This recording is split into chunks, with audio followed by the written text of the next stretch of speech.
Hello, my friends. Welcome back to the One Fear Per Year podcast. I have the very lovely, the very beautiful Jackie Wu with me on today. How are you, Jackie? I am doing well. Thank you so much for the opportunity. I am so grateful. I just love your presence. And I know we had met through National Speakers Association, and then I see you on LinkedIn, and just your heart and this beautiful energy exudes with your comments and whenever I see you in person. So I am thrilled that you have agreed to have this conversation. And I was reading up a little bit on your LinkedIn profile, and I saw, you have all these accolades and you're very successful. But there was a little sentence in there that caught my attention that said, long ago, you were a refugee and had to escape Vietnam. So let's start there because I'm sure that was a very fearful situation for you. What was that like for you and your family back then? Well, thank you so much, Janice, to ask the question. If there is, and actually there is a saying, live in hell, trust me, my family lived through it every moment when we were in Vietnam. I still remember this day. The last American soldier left Vietnam. Their helicopter flew over my home and the apartment with a big microphone. They say, leave Vietnam now before it's too late, before the communists come in, before that your life will be so different you could not even recognize. But we didn't get that chance because my father, he believed that communists would be a better world, that everyone would have same property and same wealth. So he stayed, and because my mom, as his wife and a very loyal, faithful wife, she stayed along with her 4 children. Little that we know soon afterwards, because of the war between China and Vietnam also at that time, we Chinese live in Vietnam was under a lot of racial discrimination. At the same time, millions of Chinese were killed in neighbor country. Not very long after the last American soldier left Vietnam, one night I heard somebody knock the door in my apartment. They come in and just took my father away. The reason, because he is a highly educated person, and the communists very afraid of educated people because of their mindset. My mom, she came from a very well-to-do family. Our property was confiscated overnight. In less than 24 hours, we came from a middle upper class in the society, become beggar. And you can imagine the fear of having to raise 4 of your children so young, so little one. The youngest one is about 5, 6 years old. Your husband was put in jail, notorious jail in Vietnam. People don't survive in jail very much under the communist regime, less than 3 months. From that point forward, in my childhood, I see life as so fearful because there's no certainty. Everything could be taken away from me in any given moment. So nowadays, when I see the situation with a lot of immigration and refugee, it still brought back that memory. And so that's why I am very glad that I have a chance to talk today. My family, probably one of the small percentages of the people can leave Vietnam, escape Vietnam to come to America. But life in America to rebuild is not easy. It has been an uphill battle, but at least we make it. And along the journey, there are many, many fearful moments. But I always believe in the kindness of people, in the wonderful world that we live in. If we were to be able to cooperate, if we were kind, if we were nice to help other people, then karma will come around. And what go around always come around. So for me, I am very thankful for the experience I went through from a very fearful, timid young girl to now, literally, I was told I am a butterfly, social butterfly, and fearless in any circumstance. So I love to talk more with you. Ah, wow, what a story. How old were you when you first came to the United States? I was in my very young, and I think I should not say that now because it would reflect my age. But I was very young then when I come over here. But when I came to this country, Janice, I barely spoke English. Because we are Chinese in Vietnam, due to the racial discrimination, I cannot keep my Chinese last name, and I could not practice to speak Chinese. And I literally have to become Vietnamese overnight, talking about culture shock, right? And in Vietnam, when they are the communists, not like over here, 5 o'clock, they wake you all up and they have like a huge microphone and propaganda. You go out there, you do exercise, they will talk about how great the communists do exercise. Then after that, we go to a little bit of the swimming. You come home, you went to school, and they send more propaganda. And then it just life is so different back then. And when I look back of what we have now in this country, regardless of what we have gone through, I want you to know the opportunity in here is far more bountiful and safer than where I have been. So fear not. And that's why I love your show, Janice. One fear a year. I think that is a very good way to put it. Yes, and just building that courage muscle because we need it. There are going to be those moments in life where we are faced with a decision, and the more we build that muscle and do things that bring us out of our comfort zone, I really feel like the next time something like that comes up, we're more apt to be able to face our fears and walk through. Now, shifting gears a little bit, I know that you're a speaker and a trainer. Tell everybody a little bit what it is that you do, because you also have this thing called One Conversation to Yes, I was reading about. So tell us a little bit about your business and what you do. Thank you so much, Janet. So, as you mentioned, I am a keynote speaker and also a sales trainer and a success coach. So, what I do is I work with entrepreneur or revenue generated professional so they can quickly turn prospect to become paying client in just one conversation without lengthy follow-up, drawn out negotiation, and burnout. And I do it because I launched my own business during the pandemic because one of my loved ones was not very well. So I step aside from the corporate world to build my own business.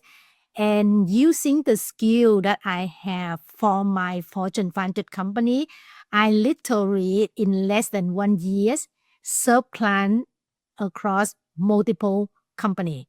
For my startup company, have no clients. And from there until now, it has grown very, very fast. And now for me, the important thing I believe is communication needs to be tactful, effective, persuasive, and inspiring.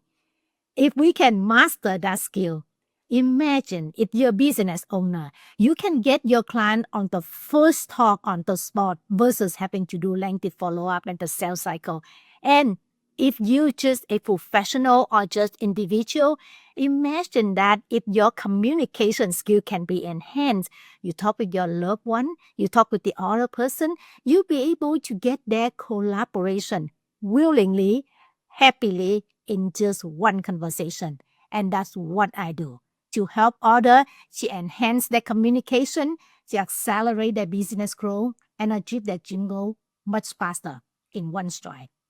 I love that. And speaking of sales, I know there can be a lot of fear involved in sales, especially for entrepreneurs. we don't want to seem too desperate, or, fear of rejection, fear of failure, things like this. How has those types of fears, have they shown up in your life? And then if they have, what are some things that you've done to face those fears, to walk through those fears, and to have those sales conversations despite the fears, maybe? Yeah, I like that question. That's very fundamental and important question. I still remember this day when I first came to this country, because I barely spoke English and we were penniless. My very first job is a customer service job, just very low pay job. And that's the easiest job to pay. So I was on the phone and talk to people. And I still remember that there are so many times, because I could not speak English fluently, people scream and angry with me on the phone. People can be so mean. And the fear coming with me, I would thought to myself, say, what if I cannot make it? Make it, they so not like me. They're gonna tell my boss and they're gonna fire me. And because the job is so low pay, if I don't have enough money, I will become homeless in no time. And then, but I think back to myself, I always tell myself, I say, well, I think that people are kind, people are nice as heart. If I can just be maybe patient and learn the skill that need to be, and ask for their understanding at the beginning so they can be patient with me, probably the conversation would go smoother and better. And that literally changed the game. And so when from there, from a very low pay job, then I thought of myself, I say, this country is the richest country in the world. If I come to this country 10 years, work back to back job and still not advanced and not have any much of the money in the bank, then there may be something not right, because I don't think I should reinvent the wheel. If I continue to do it myself, of course, I will get to where I want, which means have financial stability. But it may take me 20, 30 years, and it's too long. I fear that I may not have the time to be with my mom, my dad. They're getting older. So I told myself, I say, well, the alternative would be perhaps I should reach out to a dear friend, a coach, a mentor, somebody already success the way I want it to be success. But instead of me going through 20, 30 years, perhaps they already went through it. They can just share with me their blueprint to success. So maybe I can get there sooner. That decision, that fearless decision, changed my life. With the help of my mentor, soon after, I get my very first breakthrough to work at human resources in NVIDIA, which is one of the best AI company these days. And from there, I work for Stanford University. And when I get into the Stanford University at human resource, I am still fearful, because I came from Vietnam. We were so suppressed under the persecution. We came over here, we were so poor. The fear of not enough money, that one day we become homeless, still really bothered me. So I talked to my mentor and I talked to my coach. I mentioned, what would be one field that if I get in, if they lay off everybody in the company, I would be the last one out of the door. I want that job. Regardless of how hard it takes, I will do it. And so my mentor told me, he said, well, Jackie, you are a very personable person and you like to talk to people. Why don't you become a salesperson? Sale and human resource almost the same. The difference is to close sale. If you can learn how to close sale, if you can bring in the revenue all the time, you be the last one out of the door. And that's exactly what I do. And then when I become the salesperson, I learn how to close sale and become the top 1% salesperson nationally for many Fortune 500 company. That skill helped me to build my company in the 1 year to serve clients across the world, multiple continents, and it's growing. So I look back at my entire journey, Janice. I think fear has always been there, but it served as an unlight element for helping me to jump higher, maybe because I have no other way out, and up is the only way. And so I look back, I am grateful for the journey, and I think something that negative can also be a meaningful way if we take full advantage of it and go upward. That's right. It propels you. It can become that fuel, but only if you decide that. If each person decides, like you said, something very important, I will do it. I will work as hard as I need to work. Tell me where I need to go, which I think is a brilliant question. And what is the one thing, if you were to talk to a salesperson right now who is having trouble picking up that phone, making the call, is having a hard time with rejection, with getting those no's, or like you said, even people that are really mean and say some really mean things to you on the phone, what's the one most important piece of advice you think you would give that person? That's a very good question. My first element to talk to them is this too shall pass. Nothing negative lasts forever. But you need to know where you want to go. Because there is no point of working so hard, try to climb the ladder. And when you look at the other side of the ladder, that's not where you want to go. Be young. Just do what you can to go through that fearful. I want you to know you need to look at your sales journey straight in the eye and figure out is that the right path for you. Sales is very diverse and very deep. You need to work in my opinion, the reason that I'm so successful in sales, like my own company, I started from scratch, no plan, no money for marketing, but in under 1 year, I can bring it to across multiple continents, and now it's go up so quickly. Because before I put in that my effort and time in, I know what I want. I know what kind of customer I want to work with. I know that what kind of field I want to be in.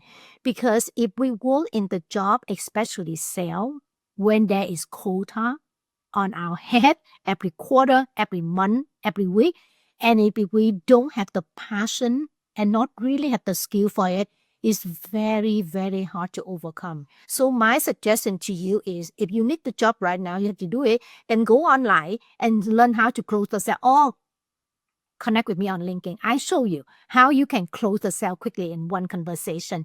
And beyond that, for your own well-being, for fulfilling life and fulfilling career, I would like you to do a 180 degree. Evaluate the job you're in right now, the field you're in right now. Is it the right one for you? Because it is the right one for you. When you learn a little bit about the skill, your creativity will kick in. You will become wonderful and love what you do, and you will find a way to excel in no time. Oh, so yeah, a little bit of that deep reflection, being able to reflect on that, and then having a vision or a purpose really helps with that because, obviously there are going to be those moments where you feel like giving up. But if you have that bigger vision, purpose, passion, it holds you during those times. So well said. And last question, because we have almost run out of time, but if for you, there was an opposite word from the word fear, for you, what would that word be? Fearless. Fearless. That makes sense to me. There's nothing to be fearful in this world. We are in a beautiful world. I believe people are kind. People are nice. We may have, I think, in order to stand at the top of life, right? Top of life, like on the top of the pyramid. In order to stand at the top of 1%, we may have to go through the 99% of something may not be worthy of us. Don't take it personal. If they reject, may not be you. It may be their own journey they reject. So if it's not the right match, move on. Next. Because you're worth every penny of it, and the nice people cannot wait to see and meet you. Oh, you hear that, everybody? Next. We just have to go, this isn't for me. Next. And the right people are just waiting for us. Jackie, thank you so much for being such a lovely human being. You're just a light, and I appreciate you so much. And everybody that's listening, build that courage muscle. We're all in this together. Let's face our fears and truly step into the life that is meant for us. Thank you, everybody. Thank you so much, Janet. And may I just say how the audience can reach me quickly if they needed to? Please, I would love that, Jackie. Definitely. So it's a privilege to have a conversation with you here. Thank you, Janice. And if you like to connect, go check out on my website, treasurelifesjourney.com. Again, it's treasurelifesjourney.com. I cannot wait to meet you and talk with you. Woo! Thank you, everybody.